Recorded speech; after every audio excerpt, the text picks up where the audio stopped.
So if someone wanted to contact you or get more information about all the things you do, because you just gave a whole plethora of info. That's holding back. I'm like holding back, like that. Like, man, he just keep talking. Man. This is digital. He's taking all the digital tape and all that. You know? So how could they get in contact with you? I don't want no one calling me, man. Your webpage. I gotta find her. Where's that lady? She's a lawyer. She's still here. I'm gonna have him talk to her. Cause, all right, you can go to. Why do people keep saying www? I don't know, because some people don't realize that you don't have to say that. But if you have a good computer, not the old school dial-up, like back in the days, like, you have mail. It like 8 days to come up. They can write me at Said, S-A-I-D, like said, at thebayindo, THEBAYINDO group.com, or I caved in. I can't say it. It's just, I feel like perverted justice. We got this, you can get me on MySpace. You go to MySpace. It's okay to say MySpace. It just feels like you go on there. It's like you looking like little 13-year-olds on Dateline or something like that. I was like, okay, I'm 100 years old, but you go to MySpace. That was kind of fun. A friend of mine actually said, "No, you should really go on there because there's a lot of talent there." There is. MySpace.com/ this way Severin, SEVERAN, and I'm really good with email. I'll write you. But just don't send scripts. I can tell you some stories. You get these 200-page scripts. And I'm going to sit there and download that stuff. That ain't happening. I just delete, spam. So that leads me to my next question. What are your pet peeves when it comes to the film industry? I think you kind of hit on some. There's not. Give me like one or two, because I know you got quite a few. Ask Bill that when he comes up, ask him that question. You've been here for a while. Because he can tell you some stuff. I think one of the best, it's the amount of phoniness out here. Yes. There's like, for every one Kirk, there's 1,000 phony Kirks. For every one, my friend Greg up there, for Bill Wynn, it seems like the folks that don't have money or have no influence act like they do, and they're the ones that waste your time. Mm-hmm. If you can't do something, I grew up back, my adopted home is Boston. So I have this whole thing about, it's not that serious. Everybody has a story to tell, and it seems like people who don't make it try to prevent other people from making it. Right. People that have a little bit of information want to charge you $1,000 to find the information you can find on Google search or Yahoo or whatever. Right.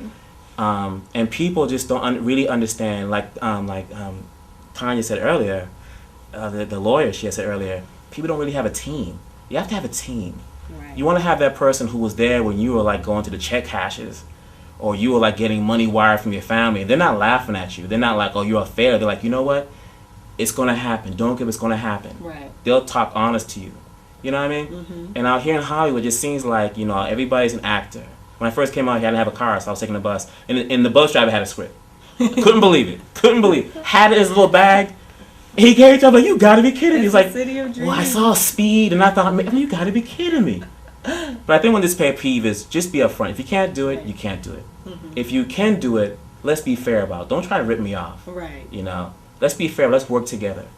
Don't play me. Don't steal my ideas. Don't act like you're better than me.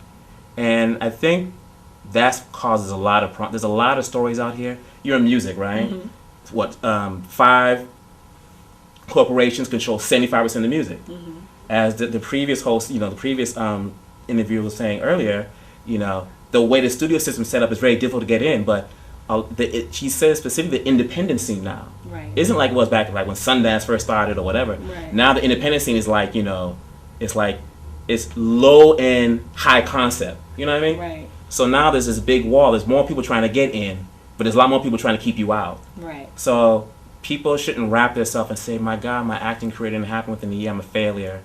I've seen people that, turn 31, they think their life's coming to an end. Writers who think, man, no one's going to read my stuff, I'm a failure. Producers, well, man, I don't know how to produce this stuff, no one wants to talk to me, I'm a failure. The thing is, we all came here with you came from somewhere, Bill came from somewhere.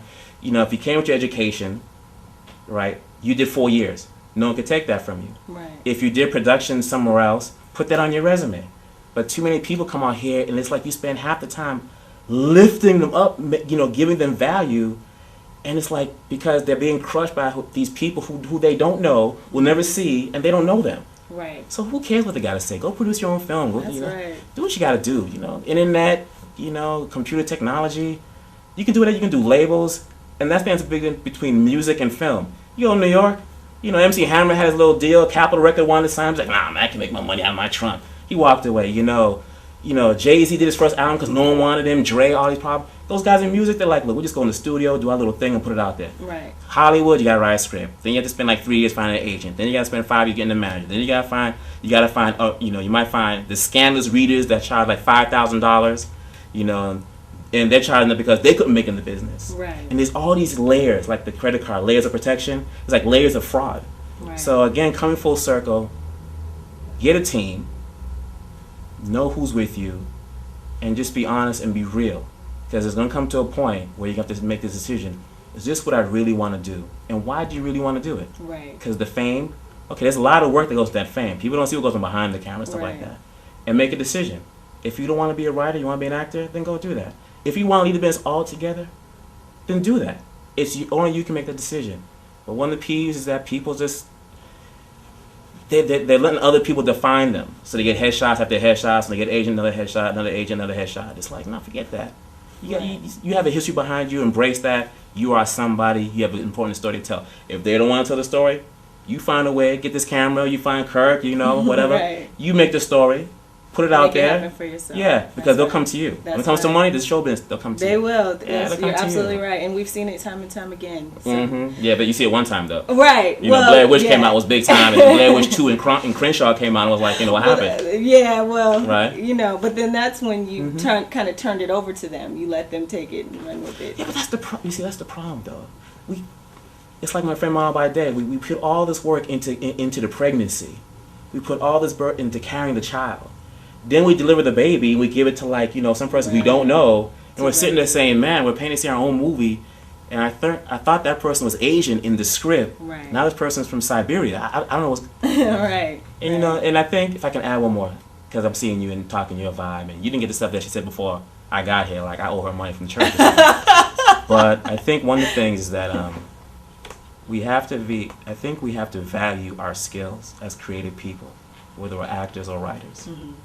You know, we all have great stories to tell, but you know, you're gonna go audition and they're gonna try to put you in these certain roles, like you know the kind of roles I'm talking about. Yes. You can only do those. Baby mama drop stuff like that's cool. Right.